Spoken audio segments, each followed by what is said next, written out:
Okay. I know it's going to take everybody a little bit to come in from that. Hi, Kenny. Hi, Natalie. Yeah, that was unfortunately awkward. All right. Also, let me know how the sound is so it's not too loud.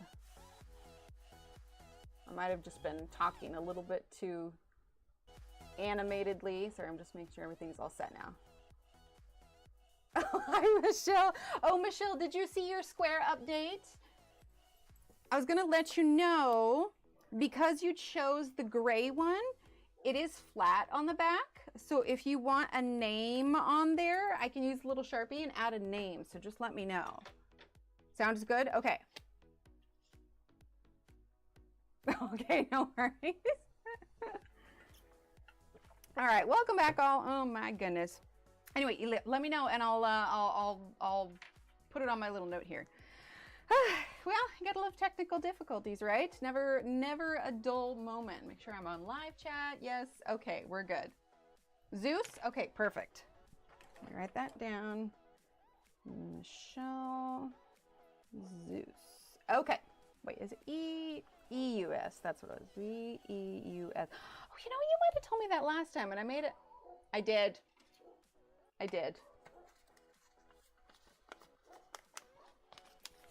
did write it down. I just didn't notice it. Okay then. Hi everyone. Okay, so if you are confused and you just got here, we had some technical difficulties for whatever reason. I do not know what caused it. I just restarted everything. But we are back and we are talking about the MRI that was total chaos yesterday. Hi, Cece. But yeah, so after all of that, I was just pretty physically exhausted. So I went and got myself a water at Target because it was close by, and I broke down, had myself a Reese's. I was like, I need chocolate. So then I got chocolate and then, you know, did my regular errands and whatnot. Hi, Marilyn. If I missed anyone, I apologize. Hi, Angela. Angela, we did square updates. You have your first charm, the large bee. But what that does mean, got a thread on there. What that does mean is that the MRI is done. I had the results already. I was talking to Shannon about it because we were both cracking up because we both like to do our own research about our results and whatnot. And so I did. I looked it up. I was able to compare the results because the last MRI I had was back in January. And again, if you guys don't know, when I had a CT scan, well, I guess in the end of 2023 or the beginning of January, I can't remember exactly how it all lays out. They discovered a left orbital mass, which is about the size of the front, like from my knuckle to the tip of the thumb, except more round, that sits behind my left eye. And they haven't done a biopsy because it's sort of cuddling with my optic nerve right now. And it's, got scared. I thought OBS disconnected, but it was just a update notice from Java. I'm like, oh, thank goodness. Anyway, because of the way it's nestled and kind of snuggling with my optic nerve, there's a higher risk of having it removed. So I had 3 different neuro doctors confirmed. Oh, did I not update that? I didn't. Thank you. Okay, I'm going to make a note. Thank you, because sometimes I copy and paste and reuse settings, and yeah, so hashtag settings, which means it's probably been set to Grazia Salvo for all of the Hanna Karlzon. Thank you, Marilyn. Anyway, so because of where it's at, it's risky to remove it unless it's absolutely necessary, because there is the risk of losing vision in my right eye because it's so close. That was black raspberry, and we'll grab henna again. So for the last year, we've just been kind of waiting because they had no other scans to compare it to, so they had no way of knowing how fast it was growing. Like I went all the way out to a specialist hospital here in Texas that focuses on potential, I don't even want to use the T word on it because it's a mass, like it's a benign mass. And I've had 3 different neuros all agreed that even though we're not doing a biopsy because of where it's at, they're pretty positive that it is benign. So I just had the updated, hi Heather, the updated MRI so they could compare it, and it has So I got the results back and I was able to compare it. In fact, I did talk to the my words, I was going to say optometrist, but that's not right.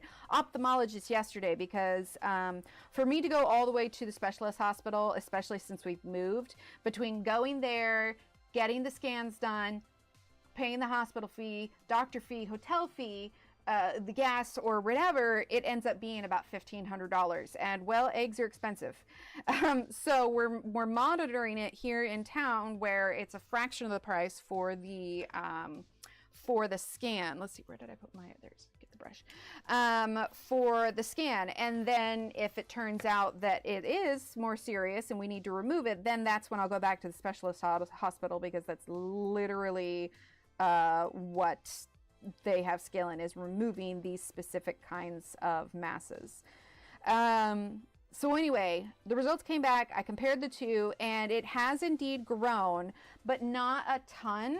It's grown about, what was it? It was like, it's grown 0.3 millimeters by like 1.2 millimeters. So, I mean, all around, it's grown about a millimeter in size.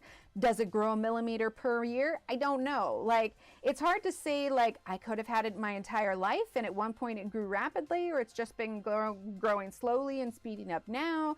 It could have been triggered, like when I had meningitis. Like, I have Graves, and that usually stays dormant unless it's triggered by some sort of traumatic thing that happened, and my symptoms for that popped up after I had meningitis, which was just so super fun.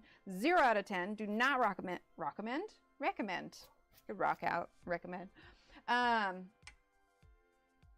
Yeah, so that's the thing. And honestly, I was doing a lot of research because I wanted to, we're going to do the, what is this? 1078, I think, is black cherry. What is it? 1078. Yes, black cherry.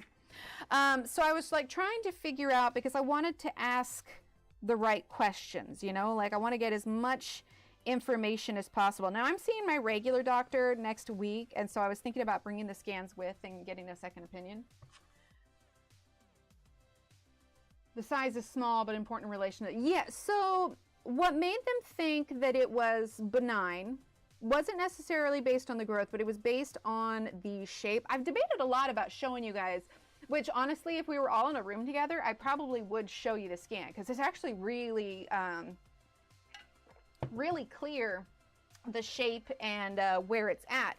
They were initially concerned, because like imagine the way that it's shaped. Imagine if you bake a, oh, you're good, Mrs. Butterfly. We had to restart the stream anyway. Imagine like when you bake a loaf of bread and you wrap twine around it, it kind of swells. Okay, so basically this is looking from the top down. Okay, so let's say this is my eyeball. They really are, right? And then the optic nerves are behind the eyeball, right? Well, the mass, and this will give you an idea. I haven't looked at the physical pictures from this year's scan, but given that it's only a millimeter, I don't know that it'll change that much. But from my previous scan, it's located here. And it's just a little bit smaller than my actual eye. But the reason that they were concerned initially was because they call it popcorn shape, because it's got ridges and kind of dips and everything. And so the concern was, like, it's got that shape partially because of the way that it's snuggling with the optic nerve. And so they weren't sure whether or not, because something that's concerning is usually a solid circle. So their concern was like, is it actually a circle and it's just the nerves that it grew around? Because if it grew slowly, like my body has accommodated for it. Yes, exactly. So the bottom line is, I'm still using that black cherry. The bottom line is, yes, it has grown, but it is considered, it's not attached. They have made that clear. It's not attached and it's not touching the brain. The biggest concern that they have is it pressing on the optic nerve. So that's one of the things they have me keep an eye out for. So desaturation of colors. Hello, I'll know when these don't look right. Desaturation of colors, additional pain. If it seems like my eyes, or my left eye in particular, is kind of like bulging because of, you know, it pressing. But basically the point is there's too much risk to remove it. versus how it, how it is right now, since I'm not experiencing any other symptoms. And I regularly go to the ophthalmologist so that she can, the way they have their lights set up is they're actually able to see my optic nerve and to see kind of how it's doing. So basically, there's not too much to be concerned about except for the fact that it was there. The only other thing that I was mildly concerned, and I think it was just different phrasing and how they phrased it this year versus last year, was that they mentioned that there was, and again, I give you a warning, if you don't like talk about blood and such, if that gives you the heebie-jeebies, I'm about to mention it. On the outside of it, what did they call it? They called it, hang on, I'll give the exact word because it's not a word that like I ever use. The word is, let's see. Hang on, I'm looking it up. I have this whole, okay, hemosiderin ring. It says, hemosiderin ring described in current report indicates a potential prior hemorrhage or blood breakdown within the mass, which was not observed in the earlier report. So there was a little bit of change based on what blood had accumulated on the outside of it. I guess there's just like a darkening of it and they can see it. So that was one of my concerns, because it's like if it starts leaking, that can cause, like, and I've asked them, like, what's it made up of? Like, is it just filled with fluid inside? Is it basically, it's a bunch of tissues. So I don't really know how it all works, but she's not concerned about it leaking or anything more like that. So we're kind of just at a wait and watch stage. Or if I experience symptoms before the next scan, then that's when we'll go in and we'll reevaluate. So they'll do another scan, and then if need be, remove it. But the fact that it is in fact growing, even if it's only 1 millimeter per year, it is in fact growing. There's the very real possibility that it will in fact need to be removed at some point. We don't know when that point is, but at the very least, we can start saving for the inevitable surgery. We have insurance and everything, and so that should cover a majority of it, but I would be immensely surprised if we didn't end up having to pay, well, a couple thousand at least. I mean, insurance or not, that's literally eye surgery, and it's fairly delicate surgery, and especially if we go to the specialist hospital where we went before, it's not an inexpensive hospital, and so, but I'd rather pay extra and make sure that I've got someone who's, dedicated their life to being skilled to removing these in that particular area. So that's kind of where we're at. I mean, the best news would have been that it hasn't grown at all. In fact, it shrunk and it miraculously disappeared. That would be fabulous news. Aw, thanks. But now it's just kind of a wait and see. I mean, worst case scenario, it could have gone in and they could have said, hey, it's grown by an entire centimeter and your braid's about to implode. And I'd be like, oh, yeah, all right, let's get that taken care of. Yes, exactly. So, yeah, it's just a matter of me keeping in tune with my body, and if something is wrong or doesn't feel right, then definitely go in and get it. And it's not, I don't exactly want to get an MRI all the time. Like, we planned for this, so we were good. But I think by the end of it, even with insurance, the MRI itself was $350, I think. Aw, thanks, Angela. But yeah, the risk to my sight isn't worth, I'm not really experiencing. The original reason we even found it is because I'm using Tuscan Red. We were trying to find a reason for migraines. And when they told me, they're like, oh, we found something, I was just like, well, this is it. This must be the answer. Like, I feel absolutely ridiculous, like being upset that it wasn't the answer. But it was just like, oh, so this is completely unrelated and something I have additionally? Okay, that's cool. Fun. So, I mean, it's good that we're aware of it. It means we can keep an eye on it and deal with whatever may come from there. But I would be lying if I said I maybe put off getting the scan because I was really nervous about what the results were going to be. But the scan is done and we are here, and I have a relative who is a neurosurgeon. So if I ever need outside opinions, when it initially all happened, we were able to chat with him and show him my scans and be like, hey, is this normal? Of course it's not normal, but you know. Aw, thanks, Angela.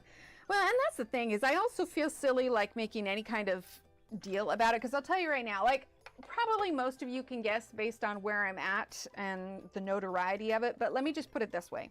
When I initially went to this specialist hospital to get this particular scan, and to be, like, I literally broke down in tears when I was in the office, to be upset that it wasn't more serious. I was like, this is so stupid. Like, but I think it's because I so wanted for this to be the answer, not to just be, oh, here's something else wrong with you. Like, I wanted it to be the answer. And when it wasn't, like, he could tell me definitively that, yeah, no, this isn't causing, this is just something all on its own. I literally, like, teared up when I was in the office until I left the office, headed back to my car, taking a shuttle or whatever, to get to where my vehicle was at. I had to walk by the pediatric unit. And if you can't already figure out what kind of hospital specialists that specialize in masses in someone's head, the kind of hospital they might work at, let's just say it put everything in very sobering perspective. As in, I was just like, how dare I be disappointed or upset by these results? Yes, it is another thing, but I wouldn't have even known it was here had we not done the scans. It does not affect my life, as far as I know, in any way, shape, or form. And yet here are these children dealing with something so unfathomable. Like, I could not even imagine. Like, it's just, so it's definitely readjusted my thought process a bit, that yes, it sucks that it is just one more thing that's wrong with me, but also I'm lucky that it's not anything more. Like, I don't know what the future is going to hold in regards to it, but even if, in worst case scenario, I were to lose vision in my left eye, I've still got another one. You know, like, it's not going to be the end of the world. I will find a way to adjust. We're using light umber. But, yeah. So we're just going to keep on keeping on. It's nice to have something to gauge it with now that we have, you know, kind of a base number. A little bit, Christine. And it just feels like it's one thing after another. Like, I don't know. Again, being in that environment was very sobering, and it put my issues in perspective. And it's like, okay, yes, it sucks, but life needs to go on, and I can't just get weepy because there's another thing. Like, it is what it is. I don't know anybody that's either. I mean, I'm not 40 yet. I'm going to be 39 here in a couple months, but, you know, I'm closing in on that middle age, and I know very few people my age or higher that don't have something going on. Like I have a sibling with a very serious medical condition. Like, mine is nothing compared to that. And I know it shouldn't devalue my own experiences, but like I said, it just puts it in perspective. So yes, it sucks that it's growing, but, you know. Yeah, I'm hoping so too. And, you know, we may know more in a year, because right now we have last year's scans and this year's scans. That just tells us how much it grew in the last year. Once we have a third set of scans, I think that we'll be able to have a better idea. You know, if it's another millimeter next year, then you know, it'll say, okay, so this is a pretty steady growth rate in comparison to the previous two scans versus, you know, increased or decreased or whatever else. So yeah, It is what it is. So for now, I'll keep an eye out for any, you know, new or worsening symptoms, and just, you know, keep moving forward. Nancy Kerrigan, Olympic ice skating gold medalist, has a mother that is legally blind due to an eye condition, and she would essentially touch their nose to the TV to see her daughter skate. Options abound.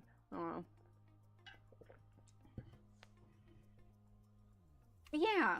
Oh, thanks. But yeah, I don't know. It's like the whole thing with the RA. Like, yes, it sucks, and more than anything, it just, I'm realizing now that a lot of the pain that I have experienced over the last couple of years, it just makes sense. Like, it lines up with that diagnosis, and I'm like, oh, okay. Oh, and I'm using yellowed orange. I'm like, okay, this is why this has been happening. This makes a lot of sense. So it's more along the lines of the issues have always been there, but now I start to understand why they've been there. So, anywhoozle, I knew I had told you guys that the scan was coming up, and for those that had been curious, I was like, well, we can drop an update in today's stream, and in the meantime, we'll just, like I said, keep on keeping on, and you know, if anything changes, I let my doctor know, and then we make plans from there. You know, it's like with our older kitty. Like, I know she's getting really old, and I definitely worry about her when she sleeps really heavily, but I try to remind myself that she, although she is like in her 90s in human years, she is still here, and there's no point in getting sad that she's old, because I shouldn't mourn her before she's done. So it's that same thing. Just live in the moment.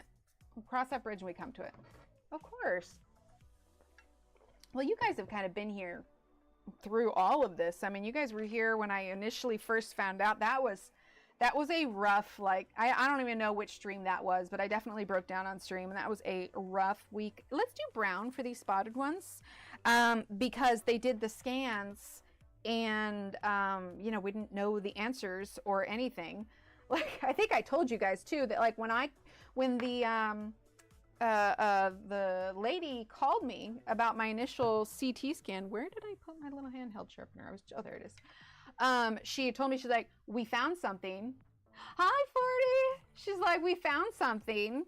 And then she paused, and I'm like, yeah, huh? You can't pause, madam. Just, you say what it is. And at that point, we knew nothing about it, just that it was there. And that waiting time for like 2 weeks trying to find out what it was just incredibly emotional. And I definitely broke down on stream a bit, because it's just like, what do you do with information like this, you know? Bye, Dawn. Thanks for being here. It was so inspiring how she embraced her situation and moved on. Exactly. So, yeah. Nice to have an update, because I was curious, even for how much I was putting it off. But now I'm using dark umber. We'll just put it to the side, be aware, and cross whatever bridge happens. That was happens and comes, and it came out Cuppins. Makes me think of Tuppence, the Tuppence song from Mary Poppins. But yeah, so extra water, a little bit of chocolate, got through yesterday's debacle, and you know, we got a bruise to show for it. Okay, then let's do dark brown. Exactly, yeah, it's amazing to me how animals like bounce back from all of that. It's crazy awesome is what it is. When the ophthalmologist called me yesterday, though, little Steve was in the car, and whenever I'm in the car, it automatically switches my calls to that, and like I can try and take it off of like kind of a car speakerphone, but it'll like switch back mid. I need to do research on how that fixes it. But anyway, so little Steve was in the car when she called to discuss the results. And I think the kids have an idea that there's something going on, but I specifically haven't told them. There's no reason to worry them when it's, at this point, nothing serious. But I had to try and talk in code with the ophthalmologist. That was dark brown. We're going to use light umber. with the ophthalmologist when we were going over the results. Meanwhile, little Steve's back there oblivious to everything around him. He's back there trying to open a bag of chips. I'm like, buddy, I need you to just wait a second because Meryl was crinkling in chip bags. Oh my gosh. Yeah, so that's the thing is I turn off the Bluetooth and the Wi-Fi because it hooks to both, but it automatically restarts it. To get it to stop doing that, I have to completely disconnect my phone. I don't know if it's just a flaw in the system or I just need to do more research, but I was just like, okay, I guess we're going to do this carefully. Show the rapid depression from outside. See, it's interesting to see pets doing that. Right, Angela?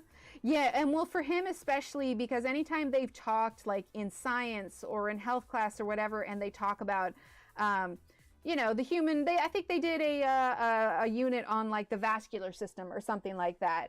And like anything having to do with blood, like he just can't handle it. Like it grosses him out. If you're connected via USB cable would override that. It's called, it's the cable that is connecting you. So if I plug it in, maybe that'll, because it's not usually plugged in. It's all done. Yeah, I'll fiddle with it because I do keep a cable in the car for charging.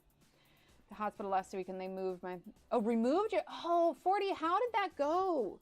How did that go? Because they've talked to me about that before, but I'm just like, I feel like I want to save that as like last resort because I have Graves. And so they brought it up. They're like, well, we could remove the thyroid. And I was just like, I don't know that I want to do that.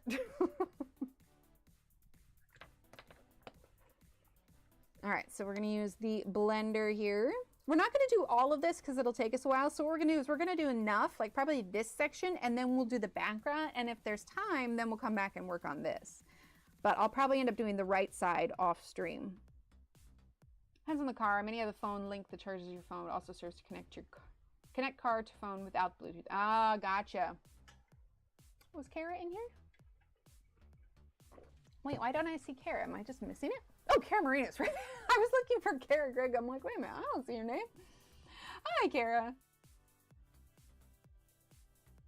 Whoa. Oh, that must have been messing with your system so much. Yeah, if anything, you probably feel so much better after that. Oh, absolutely, yeah. That's awesome. Yeah, mine is managed with medicine. It's not, because they're waiting until my T3s and my T4s drop under where they need to be, because that tells them that I don't need the medicine anymore, and that has not happened yet. So we're waiting for that. So it's managed at the moment. But, you know, they always bring it up when they talk about options, and I'm like, I don't want to do that. All right, let's use some black. I don't know. When I talk to my doctor next week, I told Steve, like, I want to talk to him about, like, hey, so this rheumatologist doesn't really fit what I would like to do. I'm not opposed to taking medicine eventually, but I don't want to take it before I need to. So I'd like to look into other options before I do that, because I have noticed that eating right, I do feel better. So whether or not it's a nutritionist or another rheumatologist that's open to discussing managing it without medication for the time being, like, that would be fabulous. And next week too, mostly to hear back from pathology. That's awesome. Well, I'm so glad they got that removed for you. I can only imagine just how out of whack your body felt. Like when your thyroid's off, like, it's amazing how much that can mess with your body, like, completely.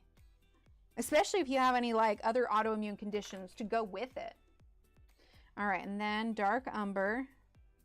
Sorry, I suppose this turned into a medical tell-all, but I figure at this point I've shared enough with you guys. Oh, well, it is what it is. This is what we do, right? We color, we chat, we hang out, we commiserate. It's all good. Oh, yeah. Yeah, because that would definitely mess with it. I will be curious to hear if that improves at all, or maybe gets easier with that removed. Because I know if you had it removed and it was larger, would that mean that it was hypothyroidism? I know, mine's hyper is the issue, and one of the symptoms was actually massive weight loss, which I just assumed it was because I had great genetics. Well, I did have the genetics for it, but they weren't great. It's possible. You know, when I look at how many I have to take at night for different things, like, I'm like, I do sometimes wonder, but that's part of the reason why I don't want to take the RA medicine until I absolutely have to. Exactly. Hypo for some years. Right? Oh my gosh, yes, 40. That's exactly it. It's just like they assume like, oh, surely you just overeat, or you're not in a calorie deficit, or you don't, you know, work out or exercise. But like when our thyroids are messed, I'm using 120, which is the sap green light. When our thyroids are messed up, like the weight changes are not our fault. Like for now, all the stuff that I'm on, I have stayed, and I'll be honest, like I have stayed at 170 for the last, well, ever since I started the medicine for the graves. Like that's where it leveled out to. But like I'm active, I eat really well, and yet it just sort of stays. Like I've just come to the conclusion that there's not going to be a lot I can do about it until like everything kind of levels out to where it needs to be. But people don't take that into consideration when they're just like, oh, look at that person. They must most definitely are lazy and eat nothing but Oreos all the time. And it's just like, you know what, sir? I'm doing my best. Hi, Patty. How are you? I was talking to my mom about like menopause and stuff yesterday. And I was just like, I don't know, man. Sounds pretty sweet. Like, I would be done with my uterus. That would be fabulous. If there's any men in the chat, I apologize. But yes, uteri will on occasion be brought up. Someone's going to be watching this back and they'll be like, well, she's completely lost her marbles. And you know what? I might have. It's cool. It happens. Right? No, I'm right there with you. You say that now until you have your first hot flash, it'll change your mind. Oh, no. After 40, you should eat one once in a while. They do have gluten-free ones. They do have gluten-free. The thing of it is like sugar throws my system off so bad. Like so bad. But like I said, I had a really rough day yesterday and was frustrated, and I'd been poked like literally 10 times. And I'm like, I need some chocolate, which says something because whenever I get Reese's, I always eat them frozen. I didn't eat them frozen. I just horked down both cups in the car and just sat there for a while, stared out the window. I'm like, this is better. I just needed some chocolate. Let's see. Let's do Celadon Green. So that one, Celadon, is 1020. Right? No, me either. Look at the migraine. So now what? Another med for the active migraine. How much medication can a person take from medication? Is what cause? Yeah. Oh, absolutely. As much as I do get migraines, because I had one before, and granted, I usually get them more frequently, you know, around a lady time anyway. So it's like, well, it could be because I did this or because I did that or whatever else. And so I still get them frequently, but gosh, that Nurtec freaking saved me. And that stuff was crazy migraine wizard magic. I tell that to Steve all the time. I was just like, what do you think would happen if I just stopped taking all of them? You know? Like, what if I just stopped? And then he looks at me and rolls my eyes a little bit because he knows that I should probably continue until we get things figured out. The fact of the matter is my mom also had Graves, and hers went undiagnosed for years, and she ended up in the hospital with an atrial fibrillation, which is exactly what would happen if I ignored my Graves. But the fact of the matter is, like, I wouldn't have been surprised if my grandmother had it also, because she had a lot of the symptoms. But the tests for testing that just didn't exist. Just at her time, you know? They're actually fairly recent-ish. Right, Durbin? Exactly. Oh, that's awesome. Yeah, I was going to say all at once. Just use ice on my head and hot water bottle for my feet. Oh, that's awesome. Well, I am pleased that this medicine finally works for it, but yes, there are absolutely days where I'm like, I don't want to do these anymore. Okay, let's do, let's see, what do I have over here? I've got 109. That is Prussian green. Let's do Prussian green with the sap green light. Oh, that's good. That's good. Yeah, I have ice pack headbands that are absolutely fabulous. If you get migraines a lot and you don't have an ice pack headband, works flippin' wonders. But yeah, I know we went off on a lot of that, but like I said, I figured if I had updates, you guys might want to know. I don't bring it up too often, the thing that I have, or if I do, it's usually kind of a just touch on it. But this was a pretty significant update, just because now we have an idea of how it's changed in the last year. Oh, weird. Yeah, I don't know. Cold flannel for her head. Yeah, exactly. Thanks, Kara. Also, if you guys missed it, we have some emote updates as well as new badges in chat. Here we go. We changed up the color and added the 60-month mark. I'm thinking that when we pass 60, they might add another one to it. But yeah, so if you're a member, you might look next to your name and be like, "Oh, hey, look, a new little thing." And then same thing for, like I said, for the emotes. We got a slew of, I replaced some emotes. I left a couple. I still want to rework some. Probably going to rework the words emote and the pencil snap emote, just so that we have the similar color schemes. But they're super, super cute. Got the Steve Superman emote. You know, Twitch has animated emotes, and I really hope that they get that for YouTube at some point. Oh wait, not the Paul one. The Paul one's the same. Let's see. There we go. So those are all the new ones. The oh, I forgot to add the coffee one. That one's new too. The Paul, the words, and the snap are the ones that are the same. But yeah, they're super cute.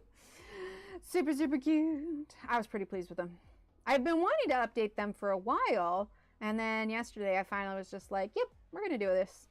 So I got some on Etsy. I need to add the artist names for emotes on Etsy down in the description. I usually draw them myself, but these were like super, super cute, and I was just like, yeah, I want to treat myself to some emotes. Right? They're so cute. Right? I love the Paul emote. Rotate between ice gels and frozen peas. Stick them in my spine. Oh, that's good. Cuts down on the butt. Oh, that's nice. Is the dancer Twitch part of the Twitch platform? Do you mean Twitch, the guy who used to work for Ellen? And I don't believe so. I think it's just a coincidence. If that's who you're talking about, I don't believe so. That, and he also passed away, what was it, a couple years ago? Something like that. But no, Twitch is, it's more heavily a gaming streaming platform. However, there are a number of artists that are over there. I feel like it definitely caters more towards video games and whatnot, but I mod for a couple creators over there, and so it's kind of, I got my gaming side of me that is kind of fun sometimes. I need to add to the list of things. Emote stuff. Teenager is doing amazing in art school, working on portfolio and looking for ideas on what she can sell. Oh, absolutely. Yeah. Okay. So artist things that she could do, because like digital items are going to be the least complicated for her to sell, because once it's uploaded, you don't need to do anything because the files are just there. So, Twitch emotes are a big thing, and she can say that they're for Twitch or for YouTube. Basically, what she needs to do is go online, see some examples of what people are doing, the kind of style that works well, because one of the things, oh, perfect, I'll have to take a look. One of the things you need to keep in mind, so you can see them, well, I don't know, for you guys, it's over here. It is for me over on my streaming thing. Anyway, but you can see they're all really small. So the trick with drawing emotes is you need to make sure that they're going to translate well. Hang on one second, I gotta grab the color I need. Let's just do the dark green again. They need to translate well, small. So they have to be shrunk down. So when they do Twitch emotes, they need to be in 3 sizes when they upload them. So these are the file sizes that she needs to keep on hand. And you can find this online too, but if you wanted to make a note of it for her. So when people submit emotes for Twitch, there needs to be 3 sizes. So she's gonna want to make her pixels per inch at least 150. Honestly, the higher it is, the better it is, the more, quality. A lot of them, they'll do 72, 150, or 300. I would recommend at least 150. And then the sizes that she's going to need. So pixels per inch, 150. If she's done digital, she knows what that means. And then she's going to do 3 sizes of 28 by 28 pixels, 56 by 56 pixels, and 112 by 112 pixels. Those are for Twitch. For YouTube, she's going to need 32 by 32 size in pixels. And then what she should also do when she uploads them, include a file that is larger than all of the smaller ones, something that's like a 300 by 300 or a 500 by 500, basically a larger file that the person who purchased it can work with. So for instance, the ones I purchased were technically made for Twitch, but because the larger file was included, I was able to bring it in and size it down to what I needed. So Twitch emotes are a great place to start. Etsy is wonderful. Fiverr is a good website for it. Fiverr, Fiverr. But it's a little scammy sometimes.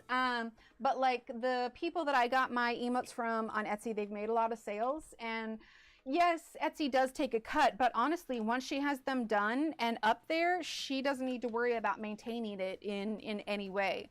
So find the style that she likes and is comfortable with, and then just, using the right hashtags when they post them and everything. Honestly, 40, you can message me on Instagram's probably the best place, but if she needs any more guidance with that, because I've sold emotes myself. Yeah, I'm sorry. You guys got me on my gaming technical side. There's a whole other side of me that you guys... in Discord. Okay, perfect. Send me or if she needs assistance with it, just send me a message and I can, and I can let her know what I know, kind of link to some really good artists that she can. Obviously, you do not want to copy them or their style exactly. The point is to get inspiration and formulate your own style. Oh, absolutely, Durbin. Yeah, sorry, you guys kind of got me sliding into that side of my personality.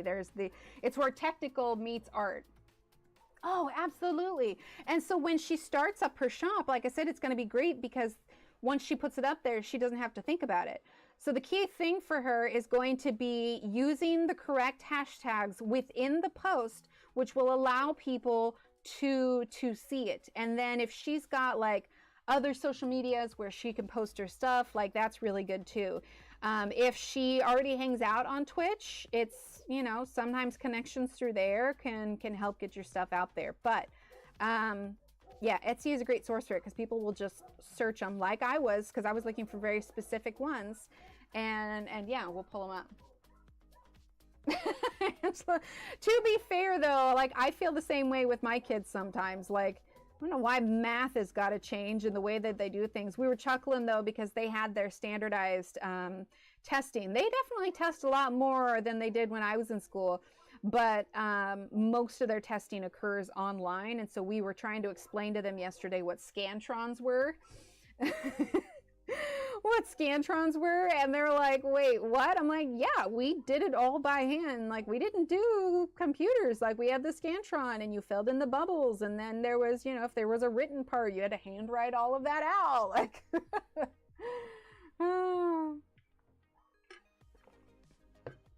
yeah, so they do pretty much for the next until school is out in May, which seems crazy that it's already coming up. Well, coming up-ish.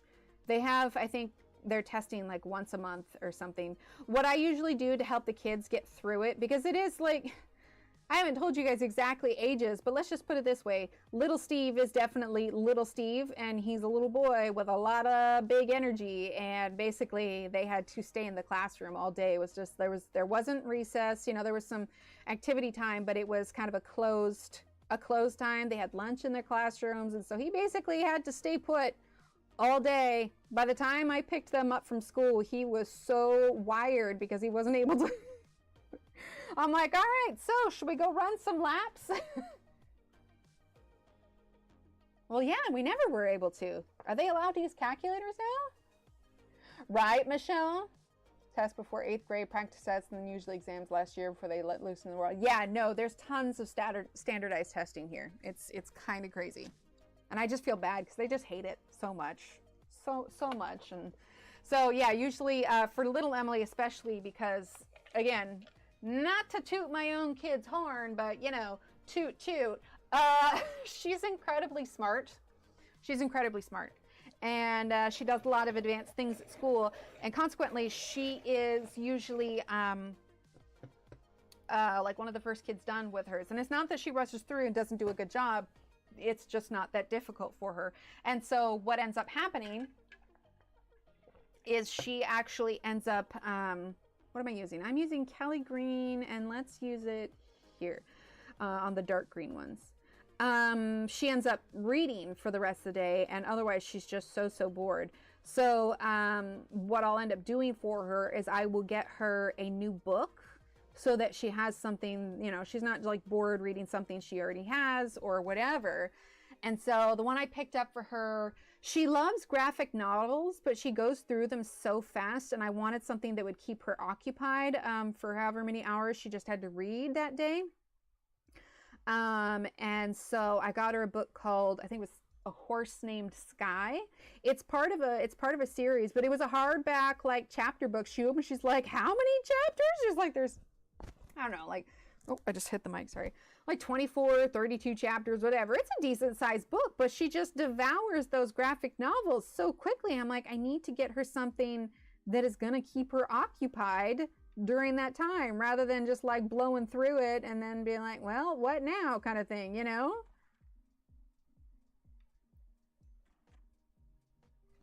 Okay, let's use the pale sage. Right, exactly. That is true.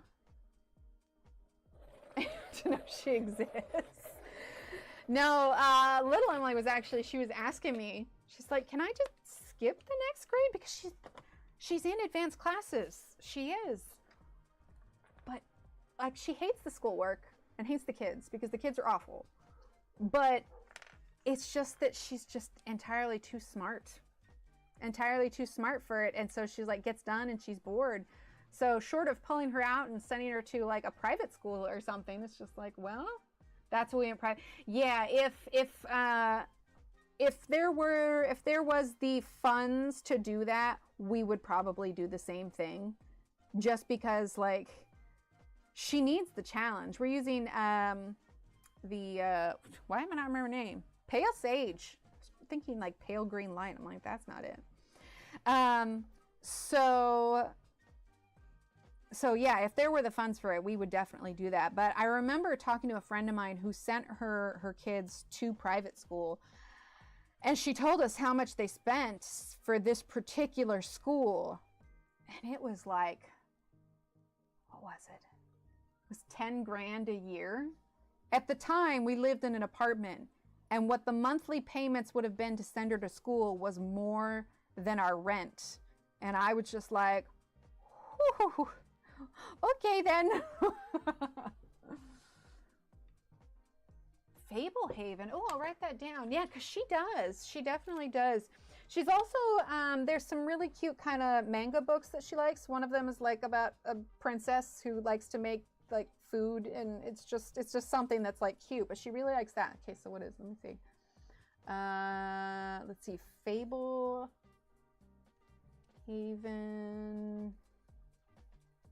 books. Cool.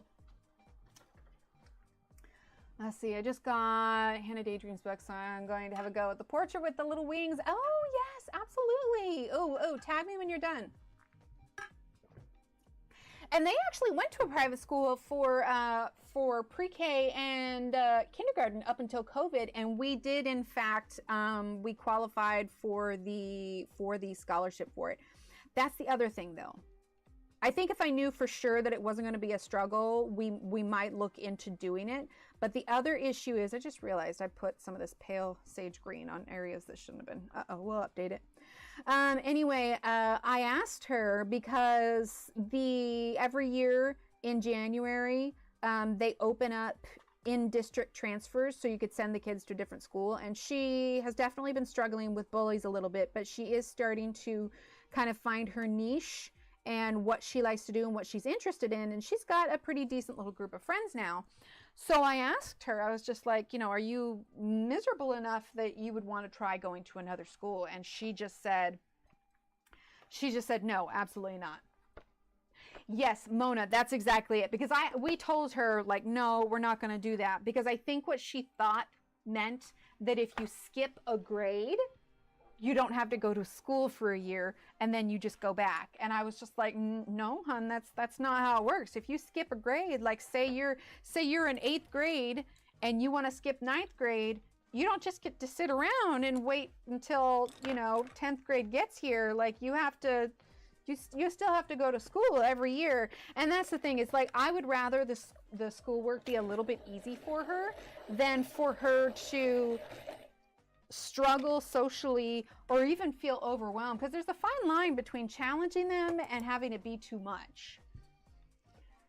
Let's see, I was that kid in school. I asked my teachers for extra more advanced stuff because I wanted to be challenged and learn more. Yeah, right, exactly. Sliding scales and scholarship programs. Is 3rd to 8th grade. Then yeah, she might. I would sneak books during class all the time. Listen, do the work, don't goof off, and then I had 50% off class too. Read while her students were asking about the stuff the teacher had already told them. Yeah, exactly. Well, and that's the thing, because she see these kids, you know, like acting up and being little turkeys, and it just doesn't make sense to her because, like, her mind does not work that way, as in, oh, how much can I zing this kid because I feel bad about myself? Like, it just doesn't. She'll come home, she's like, what is wrong with these kids? Right? Oh, and the teachers love her too, because, like, you know, there have been some times where she was sick, and so we message them, you know, I think she had a test coming up in one of her classes, and we're like, hey, has a fever, she's been sick, like she can't make it in, what can we do to make up this test? And they're like, yeah, nah, we know she knows her stuff, she's good. And we're like, okay. Yeah, social development, exactly. And especially because she's kind of struggling with bullies, moving up to a grade where everybody's at least a year older than her would just make it that much worse. Like, it would not be doing her any favors, despite the fact that she just doesn't like the grade she's in now. It wouldn't be doing her any favors. Let's see. Let's go Cool Gray 70. That's espresso. Nephew's graduating 2 years early, and the social aspect is hitting hard. Oh, yeah, it's hard. It's really hard. Okay, so Cool Gray, what did I want? Cool Gray 70, which is number nub. That's what this is. Son didn't want to change schools, and the truth is the school is very strong or family, but the students are, well, you can imagine. Yeah, see, that's the issue. Thankfully, though, and obviously I'll be careful how I phrase this, let's just say she has found some extracurriculars with some like-minded kids, and we have noticed an improvement. Be surrounded by kids that aren't just awful, you know? Where our junior and seniors can enroll in college classes, and yes, yeah, they do that around here as well. I don't know what the program's called, but I do know that they do that. Who now hates school and academics and felt completely inadequate, and then he gets in trouble when assignments are missing. It's so, yeah, I can imagine that. And that's what I'd be afraid with for her. It's like the social aspect of it, like, unfortunately, like, it's just life at this age. Like, kids are just not great. So we've had a lot of conversations, and we've really been trying to focus on helping her build that core group. Because, you know, we've only lived here about, well, not even a year, for a year and a half. And so it's part of, like, trying to build those relationships. But, you know, they've started getting invited to birthday parties, you know, exchanged, the kids, you know, I do Finch, and so do the kids. And one of her little friends also does Finch. So, you know, and they play Minecraft together. So we're slowly getting them there, but it's definitely a process. Oh, for so long, really amazing is here the element. Yes, yeah. So, oh yeah, that's hard. No, ours didn't restart in middle school, but we kept them home for a solid 1.5 years because cases were really bad where we were at, and they were at a young enough age that it was almost going to be inevitable that it got brought home. And I was still freshly off meningitis, and I was like, yeah, nope, that's a hard pass. So we stayed home, and the kids did at-home schooling, all total for, like I said, about 1.5 years. And that was really hard on them socially, which is why we knew it was important to get them back in there. Parent to a teenager whose early teen years were in the C era, they need those social things. Ours didn't get it, and now they don't know it. Yes, exactly. Yeah, so we try to make an effort to get them out, hang out with your friends. If we see a, you know, like she went to a friend's birthday party. We've talked about, you know, just having her friends over here. And it's the same thing for little Steve. Although little Steve's a lot like me, he's very extroverted, so he has no issues making friends. So I mean, he's just, short of when they have test days, you know, he's loving life at the moment. But I think we're just in this weird, just having moved transition and whatnot, you know. Same amount of time with the elderly in-laws, my sister being a first responder, we needed to keep it. Yes, absolutely. Like, I know sometimes when I tell people, like, oh yeah, we kept the kids home, but like, I had meningitis fall of 2019, right? And that was right about the time we started hearing about cases. You know, we didn't know already that it was already over here. But when I had meningitis, when it happened, and they're like, oh yeah, you tested positive, like they all came in with like masks and gowns, and it was this whole, you know, felt like a leper. I needed like a bell. It says unclean, unclean. Anyway, that wasn't normal, and it was a very traumatic experience, you know. And then fast forward, I'm better, I'm home, and then all of a sudden we've got this, oh, by the way, here's this new disease that's killing a bunch of people, and we don't know how to fix it yet. And I'm like, no. Like, already the kids were young enough. Like, I had gotten the flu 3 times that previous year. I was just done with the meningitis. I was like, this is ridiculous. We are not going, I mean, I'm not gonna lie, we were one of those families that were wiping down our groceries because I just did not want to end up in the hospital. I just did not. Oh, school time for about the same amount of time. Oh yeah, that one. This is for anxiety at the start of a standardized testing pressure, and yeah, absolutely. Now he's behind to the point where, oh, getting him so he knows nothing more. Like, yeah, and that's so hard. Hopefully you guys can get some answers for him soon. Does he have any, well, I guess even if he's ahead, like, he might not have time for extracurriculars. Does he have any extracurriculars that he likes to do at school? Yep, that was exactly us, Kim. Like, I know there was, like, heck, wearing masks ended up turning into a whole political thing. But for our family, for our personal choice, like I said, our kids were young enough. Little Steve had a kid in his class the first year we went back who thought it was funny to lick a wall and railings. And then he took something off little Steve's backpack and put it in his mouth. And I'm like, this is why we stayed home. Like, hello, kid, COVID. We don't lick the wall. Right, Angela? Like, just one crazy fever dream. Like, it's yeah, it's insane. I kind of lost track which leaves I did lighter and which leaves I did darker. So we're just kind of rolling with it.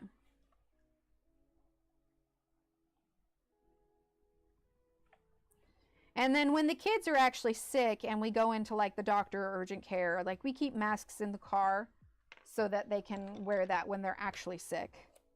Obviously, we don't take them places, but you know.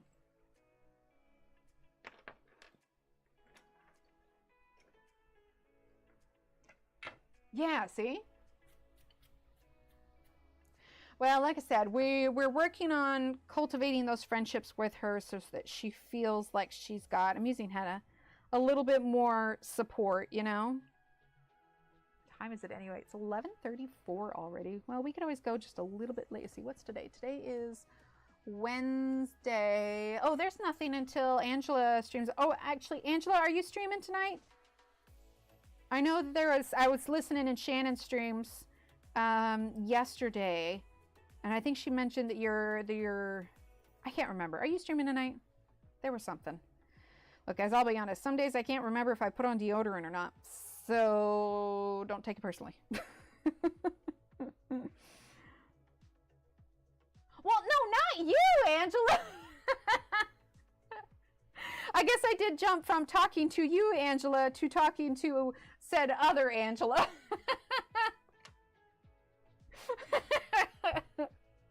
Oh, Jeanette, I am too.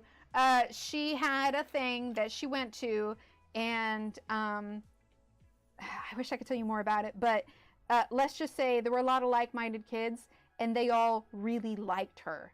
And she's so used to the kids in her class not liking her at all. And so it just reinforced that thing that, like, honey, it's not you. It's those kids. Like, there's nothing wrong with you. These kids are just terrible. You finally are around people. Butterflies, type in exclamation point Angela. Right, exactly, 40, which is why when she although, you know, she's struggling socially, when she very strongly said, no, I don't want to change, I was like, okay, that's fine, that's cool. Keep things how they're going. She's finally finding her niche, and, you know, who knows, by next year, you know, the kids aren't going to get any better, but she'll have such a solid group of friends that she may feel a bit more secure.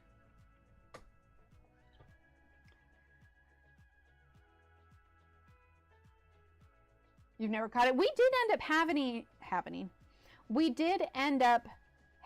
it, but we got it, I think, when Omicron came through the second time around, and thankfully it was fairly mild. We all got it at the same time. So we just hunkered down for a week and played a lot of Animal Crossing.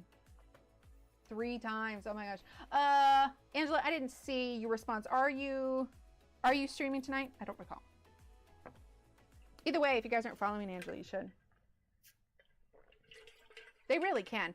I am going to run down. Yes, you are. Okay, sweet. So yeah, exclamation point Angela. Oh, thank you, Kenny. You can go there and check her out. I am going to go grab some water real quick. Taking my headphones out. All right. I'll be right back. My cup's almost empty. So, 1 second.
I'm back.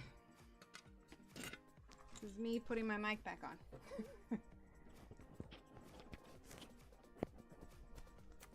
Oh, I love that. Little Emily had a real good... Oh, it's Steve. Hi, Steve. She had a real good troop where we lived at previously.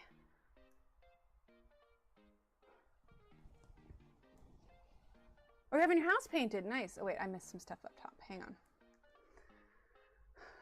Not to mention... Oh. Hold on.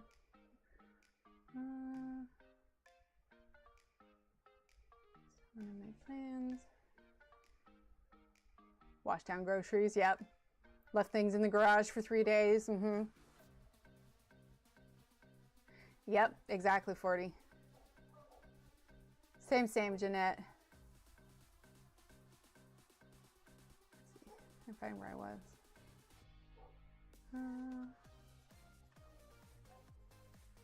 Still 41. 3 times in 1 year. Oh my gosh. But there's a kid in class that keeps coming to my kid asking, oh, that's terrible. Whatever side you're on, like, no one wants that to happen, and to taunt a kid like that is just awful. Oh, that's good. They were find something for it, Jeanette. Let's see. Next Monday, congrats, and hi, Steve. That's amazing. Okay, I think I'm caught up. Think we're good? Oh, wait. Yeah, we, yeah, gosh, I don't really know how to phrase that, but I've definitely, there we go. Trying to keep myself aware so that I can, you know, if the kids end up finding anything or, you know, hearing about a story that happens, you know, whether it's someone they know or something, yeah, I've been keeping in mind how we're going to phrase it. Anyway, I'll let it go. I'll let it go. Leading too far into politics. We're here for escapism, right? I think I need to find this page at home because I think I've already made the face. Oh, there you go. Yeah, this was in, or this is in Seasons. Okay. All right, let's see. Let's do a little bit of black. We're almost done with the shirt because I want to be able to do the background with you guys before we move on.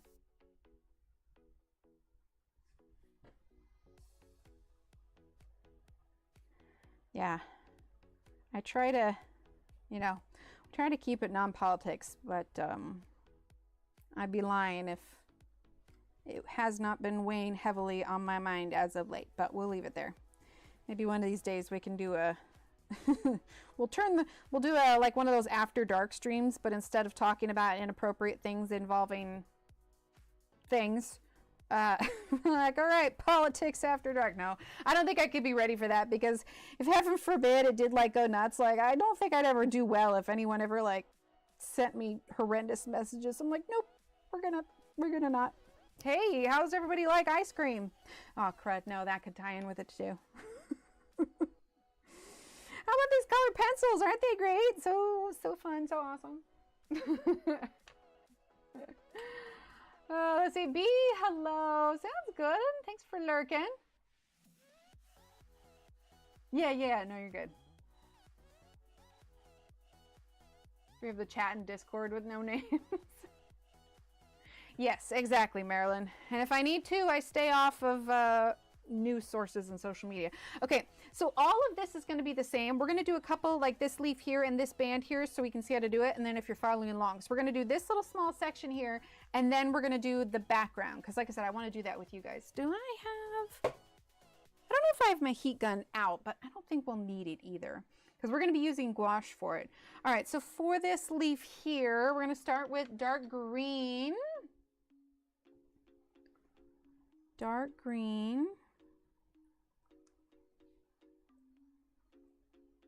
Yeah, no, I agree. I agree with what Kenny's saying because if they're doing that, that's definitely something to talk to the principal about. I know it's like hard if you can't like point fingers because I know little Emily, we've talked about it before where I was like, do you want me to talk to the teachers or not for that particular instance, but for other issues? And she just really doesn't want to be singled out. So she'd just rather not altogether, but it's that instinct to want to protect her. So it's like, if there's a way that you can do it like anonymously,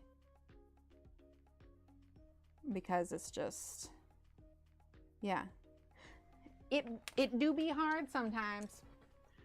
Testing paperwork, help bringing up those, perfect. Yes, absolutely. Yeah, because I've started on the background a little bit already and I'm doing it gouache. It's curling right now because I was letting it dry and I haven't ironed it yet. And aside from a little bit of paint that I got on the other side, yeah, gouache works really well. In fact, let me grab, I think it's this one. This is an example of where I did gouache on both sides. So we did like watercolor for this background. Well, I guess I didn't do gouache on this side. What did we do? We used the gelatos, I believe, for this page, but we had paint on this side, and although the paper is a little wrinkly, oh no, it wasn't gelatos, it was the alcohol inks. That's what it was.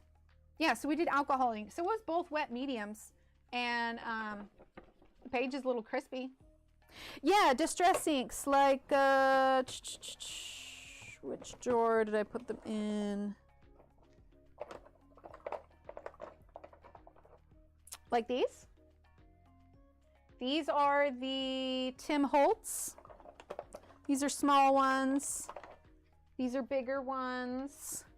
And then you have like these little daubers that you use with it. Or you have these. So yeah, it's a whole thing, right? It's a very crispy page. Okay, I'm gonna have to Tetris that all back in there after stream. Yeah, the owl was Distress Inks. Oh, absolutely. Oh, are you kidding me? I do. Oh, come on, I pulled it. There we go. Pulled the drawer out too far. I do wet medium in my books all the time. It holds up pretty well. You just got to control how much water that you're putting on them. But like I said, we're going to be doing some gouache here in the background, so I'll show you. Ooh, brushes with Distress Inks. See, I got lucky. Hobby Lobby was getting rid of their stock of the Tim Holtz, and I snagged a bunch on a really good deal. Otherwise, I think they might be a little bit expensive, but I don't know how they are in the UK. All right, so we're going to do the pale sage. Okay, then we're going to get our black.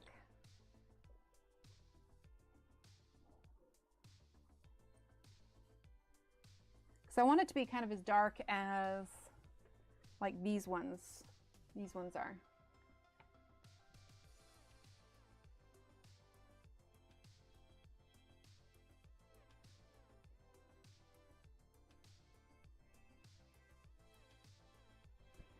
Okay, then let's grab our dark green again.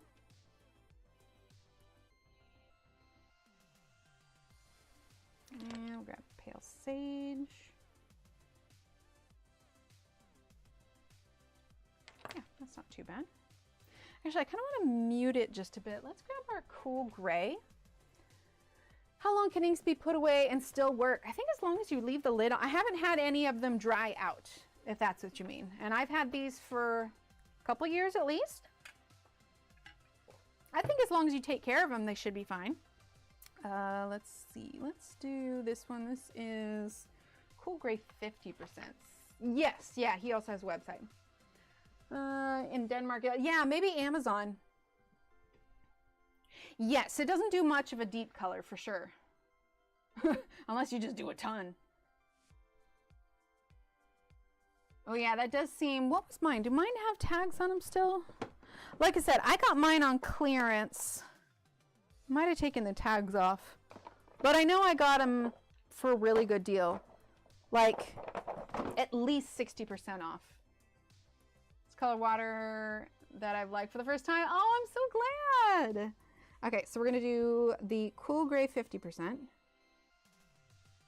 gonna tone this down just a bit. Yeah, I like that. Okay. Oh, wow, you guys couldn't even see that. Sorry. Sorry. Okay, so we have this kind of collar part of it. Let's do green for the tops of these things. This is the Sap Green Light.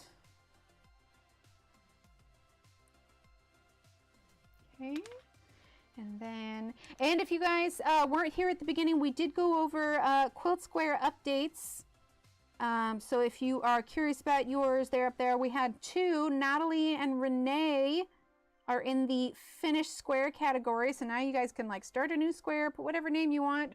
And if like people are wondering like, oh, are we still doing it? Yes, we're going to keep going for a while because we have enough for 120 squares and we have about 40 now. So yeah, we'll probably just leave it going for a little while. Unless it like seriously slows down and we're all like, well, everybody's got it. What do we do now? All right, we're going to do True Blue.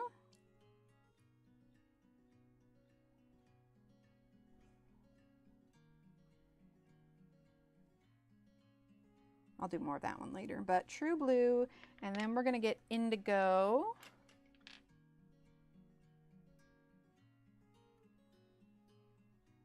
You know, I feel that though. Sometimes like when you're sick and not feeling great, you're just like out of touch, man. And you're like, what's going on? But yeah, everybody's loving it so much. And I was like, we have room for more squares. Like, let's just keep going.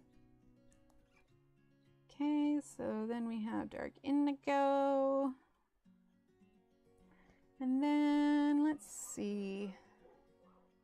Let's actually do some of that indigo here as well. And we're going to use the True Blue.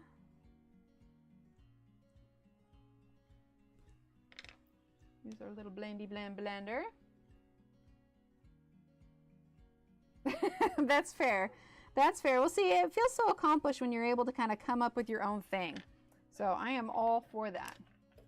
Got a call from my husband. He's headed to ER. Has been getting dizzy for a couple days and stuck at work. Oh, yes, absolutely, Sue. Oh, hopefully you're able to get out of there soon to go be with him. I know that's so hard. Yeah, let us know how it turns out. If you want to, obviously. But our thoughts are with them for sure. Okay, so we're actually going to use some paint on this and this because it's so small. All right, so we're going to move the pencils to the... Did it seriously... Did it freeze again? Give me a second. Okay, we're good. We're good. We're back. Oh my God, I didn't want to have to restart everything again.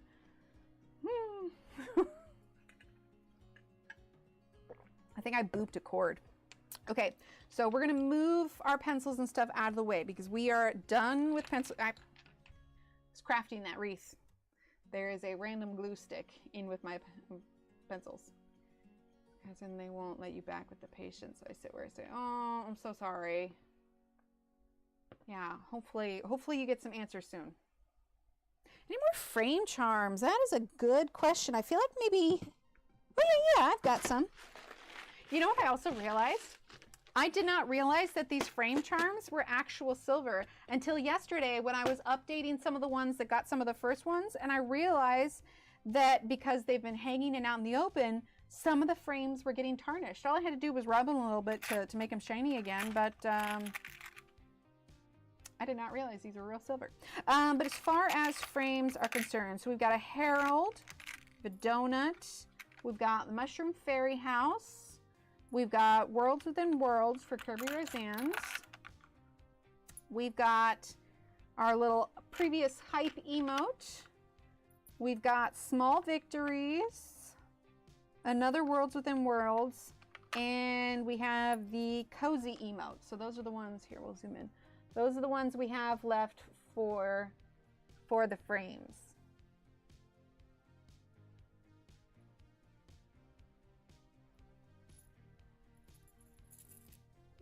Sorry, reading chat, making sure. Yeah, so those are those ones. And we've still got, oh, did I? This one or did I drop it in there? Oh, I just dropped it in there. That was a cozy one. Of course. Okie doke. So we're going to move our pencils over. Okay. So, like I said, I started working on the background already because I wanted to get kind of set up what colors I wanted to use. So, you can use whatever dark indigo you have. I was using the Arteze ones because they are not as expensive as my Winsor & Newton gouache, and I didn't want to have more color selections. But I also didn't want to blow through my super expensive stuff, the more expensive stuff. Anyway, so these are Artezes, and the ones that I got out were Noir, which black, Stone Blue, Pearl Space Gray, and Prussian Blue. And I have them on my little palette here, so we're going to re-wet it, but I'm kind of like mixing as I go along. It's already dried a little bit because it's gouache, but here, we'll move it there so we're closer, because I'll stay kind of zoomed out. So I've got two paintbrushes. I'm using a number 2 angle brush from Arteza and a 3/0 round from Princeton.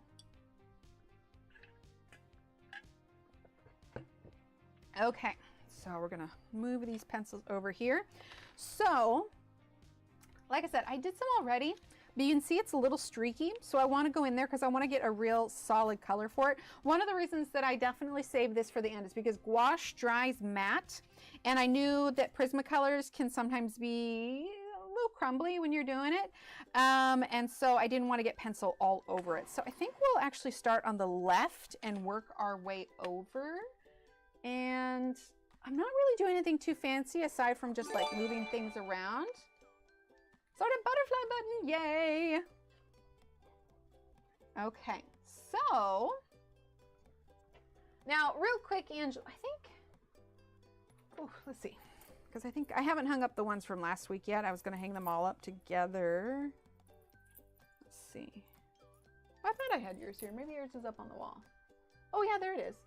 So you have a butterfly button on there already, just in case. You have a key. Oh, hang on, let me see, because I think you have both. One second. Hold up, hold up.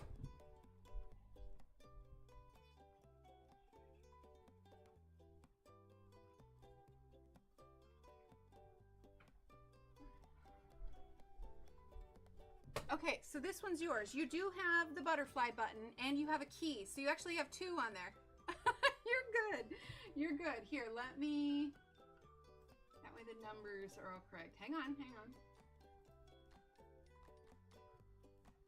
I used to have only one per square, like when it came to the types of charms, but we have so many charms and there hasn't been any issues with like not having enough for everyone. So let's see. Okay, that should have refunded it, so you should have it back now, so you can choose a different one. Oh, sorry, I gotta do the mic. Gotta do the mic. But now you're just confirmed that you did, in fact, really like the butterfly buttons. Okay, I'll move your scarf there. All right, so like I said, we use those 4 colors to mix it. We've got our angle brush and our smaller brush. I've got my little...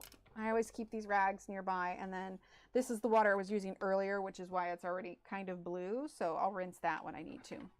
So I'm gonna get my little, I just keep a little spritzer bottle here to reactivate some of that paint, and we're gonna start over here. Now there are these dots here on the page that are supposed to be like kind of sparkles, so we're gonna be covering it up pretty solidly with the paint that we have. So we're gonna add new little speckles and stars on top using like a gold metallic. I think that will look really nice. We do have a like glitter watercolor gold, or we have gouache watercolor gold. So I think we'll see. I can't say exactly what color specifically it is that I'm using because I just sort of mix it and then hope for the best.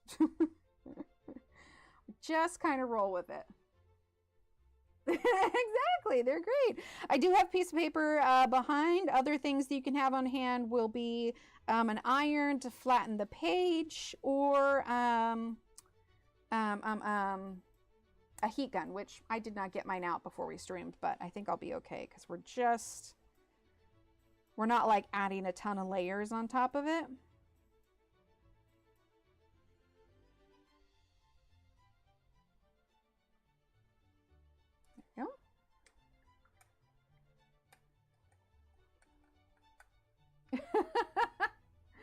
Yep, agreed. That is true. That is true. You were saying that's from a quote from a book. Is that that's not a Sarah J. Maas quote, is it? You know what I should move the paint over here because I want to be zoomed in a little bit so you guys can see what we're doing, but I also want you to be able to see the paint in the page as well. So let's see. If we go here. Aha! There we go. Okay, that'll work. Just gonna shift these so that we can use the water and dab if we need to. Vin, that's what it was. I was just like, yeah, that sounds really familiar. Like, I know that one. Which, Shannon, I've been meaning to ask you. So obviously you've finished Mistborn, so you've got kind of an idea of Brandon's writing style a bit. Given that you read as many books as you do, how do you like him as an author? Like, Are you going to his next book so that you have them all read, or are you enjoying his style? All right, so now I'm using the teeny tiny brush and we're gonna go right up against the hair. This actually kind of works out well because we did spread like some pencil dust on the white part of the page, so it was looking a little dingy. There we go, perfect. But yeah, I've been meaning to ask you, of course I don't know if you're lurking or doing whatever else, so I may just need to message you later. But I was curious how you felt about his writing in general. Make it so you guys can't see it, aren't I? You have to slow down a little bit when you're doing the close lines, especially when my hands aren't super steady. Like I said, I used these colors earlier today, so it's not, they're not so dry that I'm having to really get them wet.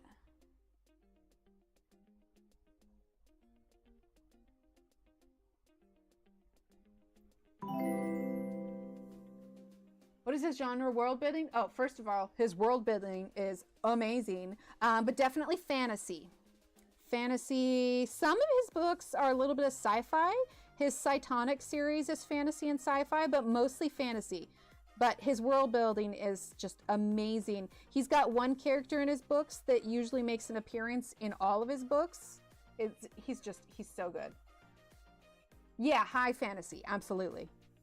In fact, there was a book that I read of his recently, because he has like big long series, but then he also has like smaller novellas.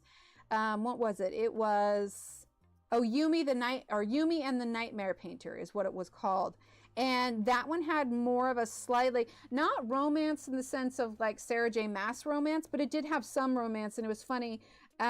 So Brandon's wife's name is Emily, and apparently she had been pestering him about adding more romance into his books. So this was his attempt to appease her, and it was great. Like it wasn't like over the top by any means. You definitely cared about the characters, and honestly, if there were more book series about them, like I absolutely would do it. Now, also side note, I know this looks kind of black to you guys, but I swear, like in person, you can definitely see the blue. But also, don't be afraid to like go a little bit different on some of your colors. Like it's okay if they don't all match.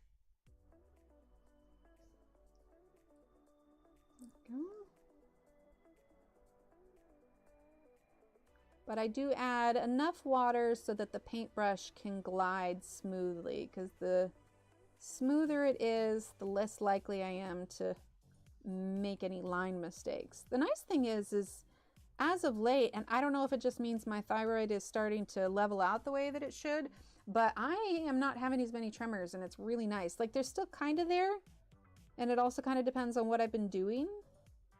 But normally, I'll never be able to hold completely still, but it has been not too shabby. I still drop things sometimes, but that just might be me. No spoilers, it's on my list to read. Okay, shh. If it helps, the romance portion of it, that is not something that you find out later. It's there from the beginning. I just won't tell you which way it goes. First 3 minutes, but they're so good. I'm gonna. Oh, he's so good. About the tremors. No, that's what it is. Yeah, it's been. It's like I noticed it when I was when they were doing the IV yesterday, but that's because there was nothing for my arm to rest on while they were doing it, or like when she was doing my hand. So at one point my hand was just out here, and I think I was so hyper aware of it, I was thinking too much when she was doing the IV in my hand. But otherwise, I've been noticing it more and more, and I'm not gonna lie, it's been nice. It's one of those things that like it's not until I thought about it that I realized, like, wait a minute, my hand hasn't been doing that all that much, which I think could be a sign, because tremors is a sign of like is a sign of Graves, because of the way it messes with your thyroid, and then that messes with your heart rate, and it's just a jumbled mess. Because it used to be, you know, like when you get startled really bad, and like your whole body feels like it's vibrating because you just had so much adrenaline running through it. That's what it would feel like without being startled. So yeah. Neither. my eczema has been terrible with the weather around here lately, and so I've been trying to do really good. They actually look pretty decent right now, but I try to keep lotion on them all the time so that they don't go back to where they were. And I worry about transferring the lotion to the page, especially if we're doing something like dry, like pastels or pencils or something, because I don't want that lotion to transfer to it and make like little spots on the page, you know? So yeah, I've just been wearing gloves for the last couple of weeks, even when I'm out and about, just because it allows me to keep that moisture in without exposing my hands. I've also been like making sure I'm wearing gloves when I do dishes. I want to get some food prep gloves so I don't have to wash my hands as often while I'm making food and all that kind of stuff. Let's see. I'm collecting libraries. First thing you've seen, so I have access to a wider range of authors. That's awesome. Be my library buddy. Yeah, no, you can't go wrong with Brandon's. If you like high fantasy and amazing world building, like his writing is just fabulous. Honestly, I went to him after I had been in my whole Sarah J. Maas kick, and it was kind of refreshing. I'm not gonna lie. I kind of am done. I did re-listen to the first two, the dragon, Iron Flame and the other one. I did just finish re-listening to the first two. And so book 3 does make a lot more sense-ish. And so now I'm done because I realized I'm like, I don't want to listen to book 3 again. I just listened to it. I think I can remember what's going on. So yeah, it did help. So if you're going to read Onyx Storm, definitely read the first 2 or reread the first 2 so you have a better idea of who all these characters were. But I did start, because I just had an Audible credit and I'm like, well, let's see. Bye, Natalie. Thanks for being here.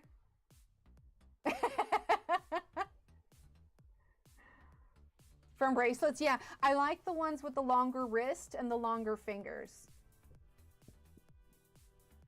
Oh, absolutely, Kenny. Right, yes, Lord of the Rings. Were you able to get through the Silmarillion, Patty? Steve and I started it, but we haven't picked it because we were listening to it in the car on the way home, but we haven't picked it back up. Okay, what was I doing? I was pulling up Audible, that's right. I don't know if anybody's read it, but I started Spark of the Everflame. I only read a brief few things, but I had an extra credit and I was like, why not? It had good reviews, so we'll give it a shot. Right? I know it. Okay, I'm going to put a little bit here to kind of level out. I do want a fairly solid-ish color. I don't want like spots where it looks like what's in there.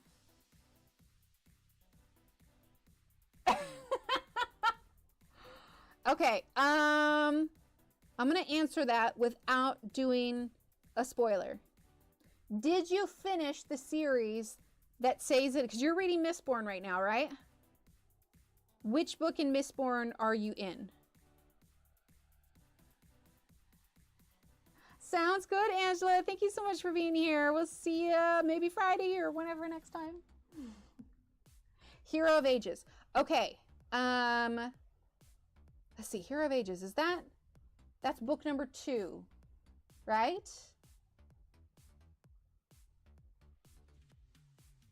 You have to fill up your square completely first. So you can get 8 charms on a square. So once you fill up your square completely, that's when you can start a new one. Yeah, I swear there's blue in this. I know it looks super dark, but I'll add some more blue just in case. Book 3. Okay. Then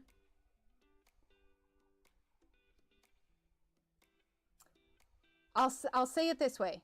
Yes, you will see Sazed later. Ish. However, you have already met the character that you will see in additional books. I'll leave it at that. I don't know if that made it worse or helped. I can't. Oh yeah, there's loads of silver paws. Not too many of the dog ones are gone. There's a ton of them. There's the outline pause. There's the silver ones with color in them. There's the small silver ones. Yeah, there's loads of them on there. You could do decaf coffee. The thing of it is the character that we met in Mistborn, that is the character that we see later. I didn't realize it was him until I read a couple of books, and then I went back and I was like, oh, that's who he is. Well, I don't want to spoil it. He has so many books, and there's so many things that overlap. Like, if I'm not careful, because there are actually a handful of characters that you see in other books. Right, Kim? That you see in other books. They might not be in every book, but like, oh, there's so much. There's so much. Okay, I just need you guys to finish reading all of his books, and then we can have a stream where we do, oh my gosh, we have a book club tab in Discord, yes, but we need to have like a Brandon Sanderson Zoom night or something where we say, like, all right, there's going to be spoilers. We're going to talk about spoilers covering such and such a books. I realized that the White Sands graphic novel is actually on Kindle Unlimited, and I have the audio version of that, but I didn't finish listening to it because it's written as a graphic novel, like comic book style, and I was having a really hard time following. However, since it's on Kindle Unlimited, I should get the bigger paintbrush now. I could actually listen to it and read it at the same time. So I'll be honest, Marilyn, I have tried to start. I made it to the second book in the Mistborn second series. This was my second time doing it. I just lost interest. It is the only one of his books that I have tried a couple times to get through. But for whatever reason, I just was not pulled into the characters. Like his other books, I was having a hard time turning it off at night because I was enjoying it so much and wanted to hear what happens next. Again, I swear there's blue in this. It just looks black. And yeah, I'm struggling with that one for whatever reason. I don't know if I'm just not connecting with the characters or what, but yeah, I have not been able to finish it. Gouache. I like it because it has that matte finish to it. So when I'm photographing it also, you don't get like an extra shine. Let's see. Once book 3 and it's directly related to Val is done, I think I'm backing out. No, that's fair. Definitely. I keep asking Shan. I was like, have you started Mistborn: A Secret History? Hang on one second.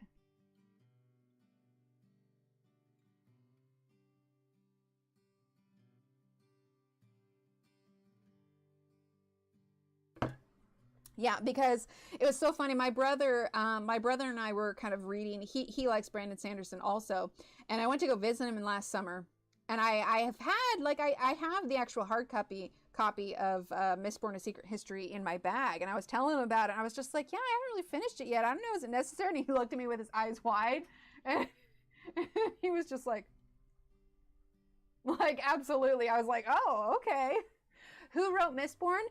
Brandon Sanderson. Brandon Sanderson, he is a high fantasy author, and he puts out so many books. The man is a machine at the rate that he writes those books. Like, it's just crazy. I keep getting wanting Steve to do it. I think I need to get him the physical copy, because it's hard for him to, like, listen to Audible. Like, he can't really do it at work like I can. And so I think he might do better with, you know, having the physical book to read.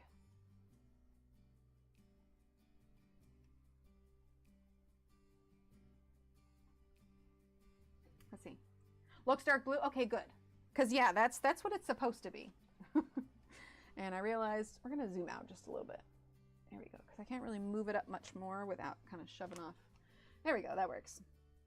So yeah, he is absolutely fabulous. So if you like fantasy, his books, like I said, there's more romance in Yumi and the Nightmare Painter, and his books do touch on romance. Like there's romance in The Way of Kings, but it's done very kind of lightheartedly, and there's not even really fade to black scenes. He doesn't really allude to a lot of that. So if you're wanting something that isn't like Sarah J. Maas, that's fantasy, definitely, if you need like a breath of fresh air, I highly, highly recommend. And again, aside from White Sands, I think I'm almost all caught up with all his series. My family now read Harry Potter. My husband read part 2. I read part 3. My son part 4. We're busy. That's awesome. I can't get the kids interested in the Harry Potter books. Little Steve isn't quite ready for the books yet. There's books I won't let him read because anything past even 4 is a little rough. I think he's only read up to 3. But yeah, little Emily, she's seen the movies and she just doesn't have a huge desire to pursue it. I'm like, well, okay. I'm not going to force a book on her by any means. Like I had gotten her Holes. It was on part of like her reading list for school. And I was like, oh, cool. She'll like that one. But she wanted to be able to choose her own book. So she actually kind of like pushed away. She's like, yeah, no, I don't want to read that unless I choose to read it. And I was like, okay. So it had been sitting on her shelf at home for a while. And then she came to it herself and it turns out she liked it. And then we watched the movie afterwards. And I hadn't read the book before. Let's just say the movie was a bit more friendly than the book was. And I was just like, oh, okay. I probably should have read the book before I gave it to you. How are we doing on time anyway? 12:15. What we might do is after we fill in this left-hand side, we'll do some stars and then we'll probably call it and then I'll finish the rest of it on my own. Honestly, I am really surprised that I am doing as well as I am right now as far as energy because I did not sleep well last night. And I was just like, oh man, I'm going to be dragging during stream. But I did have coffee this morning. Like I only drink half calf, but that's about normal calf for my body because I don't ever drink full calf. So, yeah, it's definitely a coffee kind of day. Yes, energy is a good thing. Absolutely.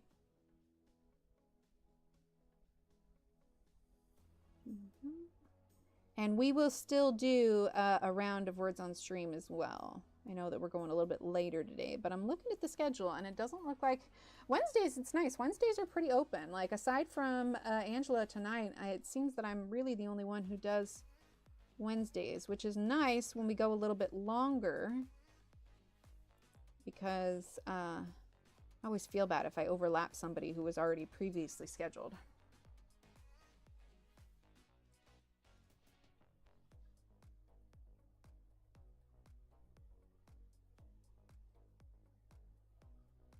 But I think this is going to look really cool when it's all done. I think a dark background was a good choice here for sure. And then I'll probably touch up a few spots if I feel like it needs it before I post it on Instagram. But if you are following along, I know there are sometimes those of you that are, this should give you enough to kind of complete your own page.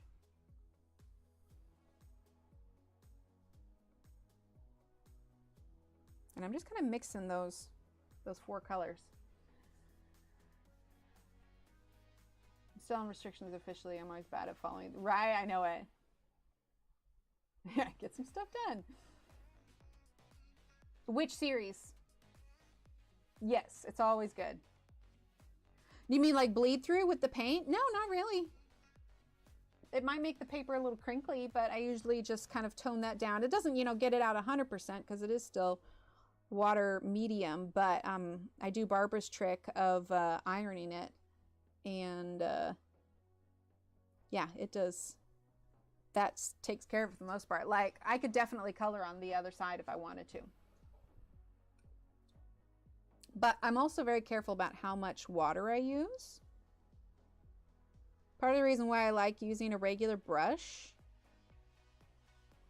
because with a water brush, I feel like I don't have quite as much control over the amount of water I'm putting on the page.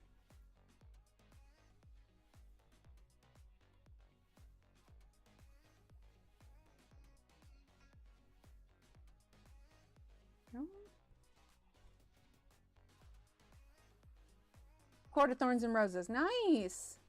Well, Throne of Glass is a great choice. I think Throne of Glass is probably my favorite out of the series. There's a lot more fade to black kind of scenes. main character is a female assassin.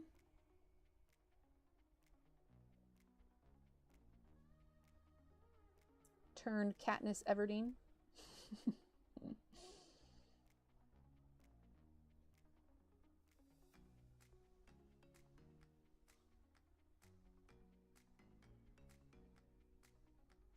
Almost done with this area.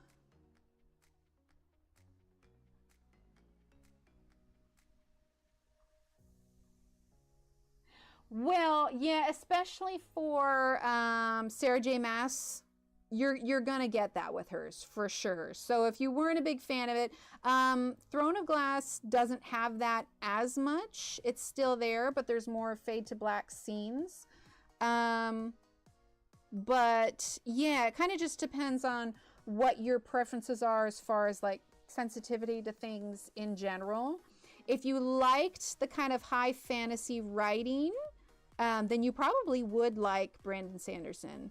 The other series that she writes, Crescent City, that's also going to have those kinds of scenes in it. And Crescent City also has a fair amount of swearing. What I really like in fantasy stories when it comes to swearing, and this is what Brandon Sanderson does, is the characters in his books don't come from Earth, right? So it would make sense that we don't say the same swears. So he almost makes up his own profanity, so to speak, but they're not offensive to us, if that makes sense. I don't know if that makes them more acceptable. They kind of stand for what profanity would be, but not actually. Isn't there another book coming out for the series soon for Court of Thorns and Roses? I don't know. So Court of Thorns and Roses, there's Nesta's book was the last one that came out, which that most definitely has some of those scenes in it, almost to a ridiculous point. The physics of what they were doing just does not make sense. But, you know, they're magical fairy creatures, so who the heck knows? Maybe they don't share our laws of physics. But, yeah, gosh. If it's fantasy without steamy scenes, I always recommend Brandon Sanderson. Called Farscape? I feel like I've heard of that. Oh, Lynn Carlin or Cam Shea. Oh, yeah. Those names ring a bell. I call Brandon's like my detox books. Like if I've listened to a series of Sarah J. Maas, I'm like, all right, we need to switch it up a little bit. And then I go listen to one of Brandon's many series. Many series. He's just so good. He's an amazing author. And the rate at which he puts out books. Tress of the Emerald Sea is a really cute one. I liked that one a lot. Some good twists and turns. I like stories that aren't predictable. Like you can try and figure it out while you're reading it, but it just ends up not, you know? And you're like, oh, okay, well, that kept me on my toes. Okay. All right. I'm pretty happy with that. I may touch up a few spots once we get our stars in and everything. So like I said, I swear this is like a dark blue. And if when I'm done, it doesn't look blue enough, I might add like a light coat. Like it just looks black right now to me on my computer screen. But I'll do a few touch-ups. You guys will be able to see the true colors when like I take the pictures of it. But we're not gonna go quite yet. We are still going to do words on stream, but let's see, that's yellow ochre. All right, let's get our gold. Powerless and powerful. Ooh, awesome. You know, honestly, because I read a lot of her stuff, Kim, and so it's like her books are known for that. But I will agree, it also did as well. Like, I remember just thinking, like reading it going, this couldn't actually happen. Like, this doesn't make any sense. That does not sound enjoyable. I was just like, we need to break down the laws of physics here because this doesn't seem right. All right, so I have the gold Arteza Grosh, dropped it. And we're just gonna do our stars like we would have found them normally in here. So I'm gonna be ironing this so it'll flatten out. I don't obviously remember where the stars are, so, and they were just like single dots. So we're gonna add our own. See, so I've done the Sarah J. Maas. I haven't gone into anything that's like darker than that because I know a lot of people in the community that enjoy Sarah J. Maas, like they've talked about, and I have not even read the synopsis for it because I'm like, yeah, no, that's a bit much even for me. I guess I've heard a lot about Haunting Adeline, and I gotta say, if you guys ever watched Star Trek Next Generation, there is an episode where Dr. Beverly Crusher, and this isn't a spoiler, this has been out for ages, so if you wanted to see it, you would have. But anyway, there's an episode where basically Dr. Beverly has a tryst with what is essentially a ghost. And I'm like, it's a ridiculous episode. I always skip it. Okay, good, Angela, that's what I thought. And I'm just like, this seems not my cup of tea. So yeah, we gonna pass. Have not and won't ever, right? Bye, Jeanette. Thanks for being here. And so I've heard a lot about that, but yeah, that's probably gonna be a hard pass for me. Hi, Lucy. No worries. The Ronin guy. Oh, yeah, that was his name, wasn't it, in Star Trek?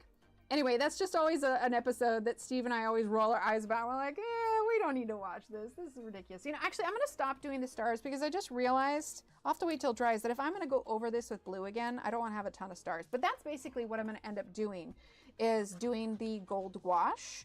Or if you wanted to, you could go over with gel pen. We're doing paint here, so. But it definitely, like, gives you an idea of what it's going to look like when it's all done. We got a little bit of a glare here. Usually I'll position the light in a way to where it'll get you your true solid colors.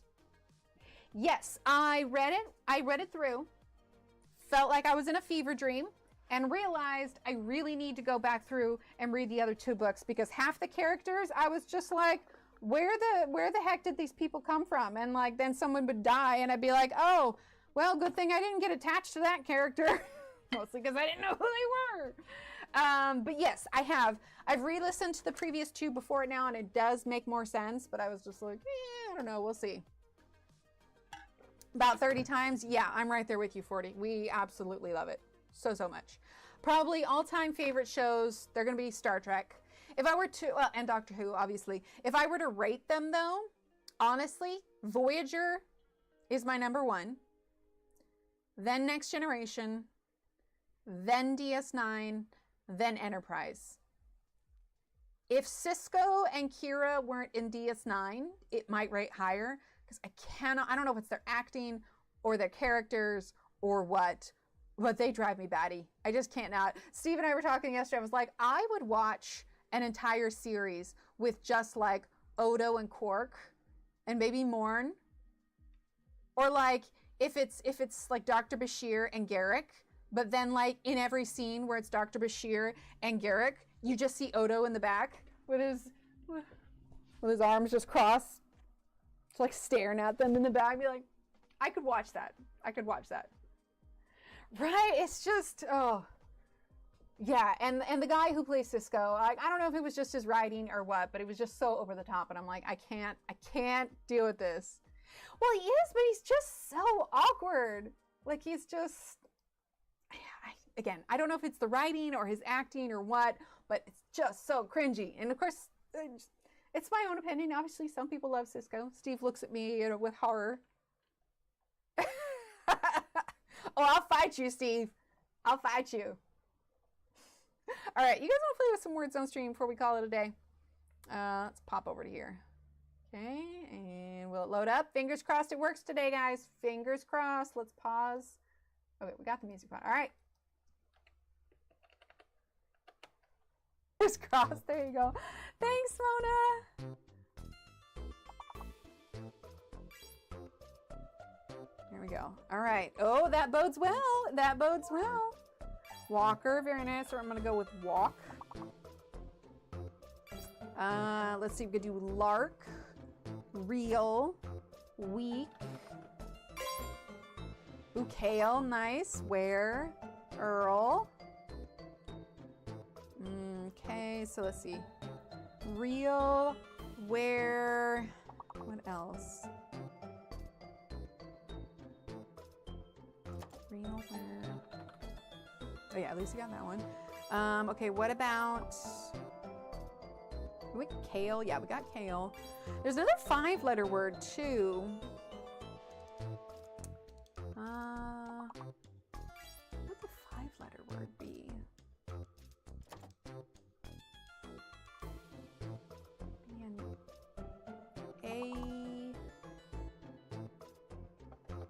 Is there gonna be another W-A? W-A. R-K? Wark? I don't know what's going on there. Whale! I wouldn't have gotten that one. Oh, reek! Yeah, okay. All right, and one more. It's probably gonna start with a W. Be a W-E-R-A?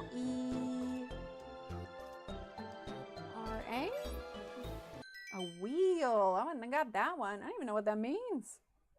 Ooh, but look at that. Skip 5 levels. Sue, Linda, Lucy, well done.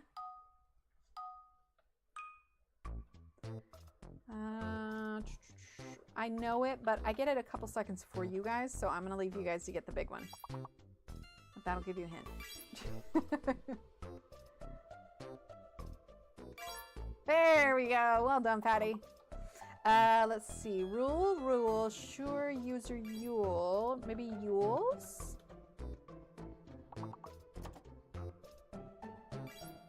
Oh, I was still locked out when I typed that in. Oh, I couldn't spell it right either. Oh my gosh, you guys. Not meant to put in this word. Oh, well, if Shirley's the last word, then it's not going to be the word anyway. Ooh, liars, lures, ruse. Oh, the other ruse.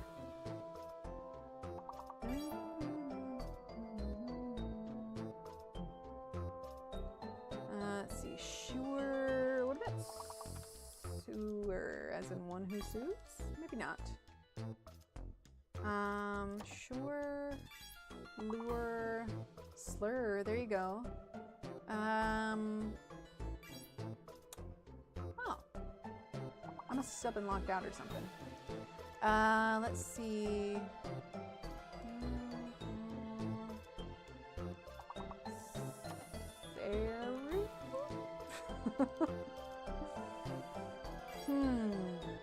Rely.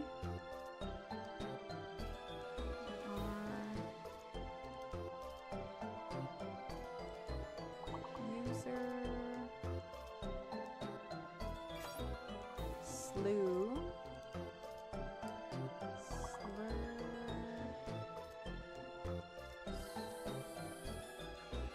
Maybe?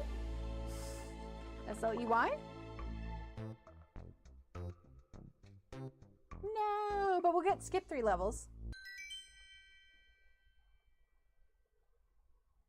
Ba-da-ba-dum. All right, continue, Sue, Patty, Lucy, well done.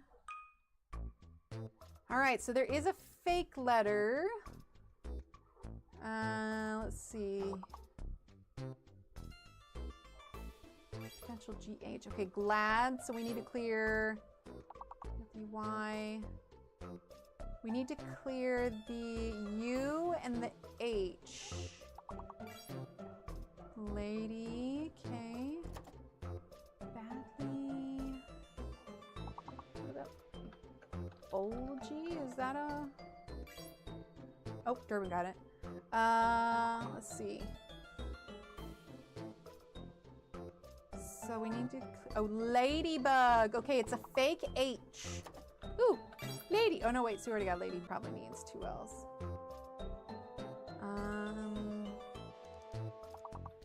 D-A-U-B, Daub. There we go. I got one. Let's see. Glad.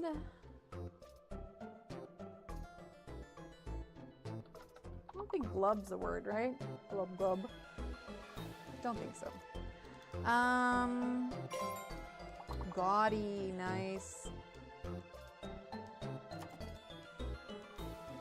Baldy. Yay! Let's see. So we need 5 more 4-letter words.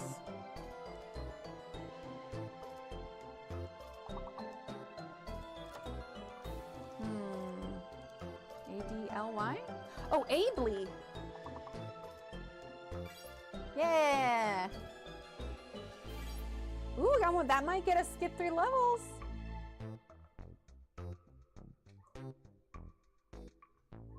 Ba-da-ba-dum. Nice. All right, Sue, Durbin, Lucy, well done. All right, there is a fake letter.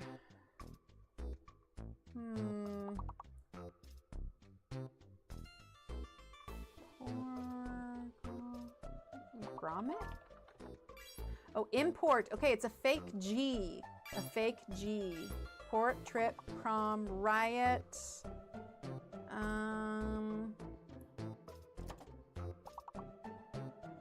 Trip. March. Prim, there we go. Got riot. G-O-G-I? Oh no, wait, G was the fake one, that's right. Okay, I need to go use the restroom. I'm gonna let you guys play for just a little bit and it will, it'll click over to the next one in like 30 seconds after you win. So continue to play, I'll be right back.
Okay, I'm back now. Where are we at? Oh, we moved on to the next one. Okay, let's see. It is nice that it auto starts there so you guys can keep playing. Let's see. Okay, so what do we have? Rayon, yearn, hidden letter and fake letter. Yearn, rayon. So it's going to be a fake H. A fake H. Ornery. Isn't that how you spell that? Maybe there's 2 R's.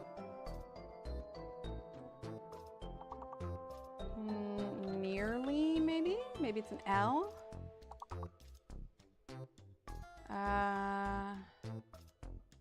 Nearly.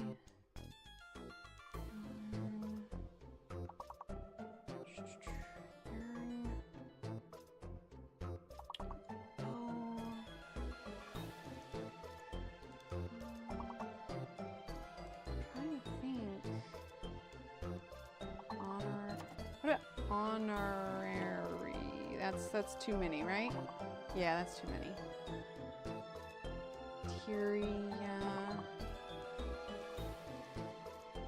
Okay, well we're gonna get, what about archery? No, it's an M. What is that? Manner is a word. Oh, any more? Yes, 40, well done. Oh no, oh no. That wasn't enough time, no. Oh, but hey, we made it to level 16, that's good. Look at us go. All right, here, we're gonna move over to there. And boop, perfect. All right.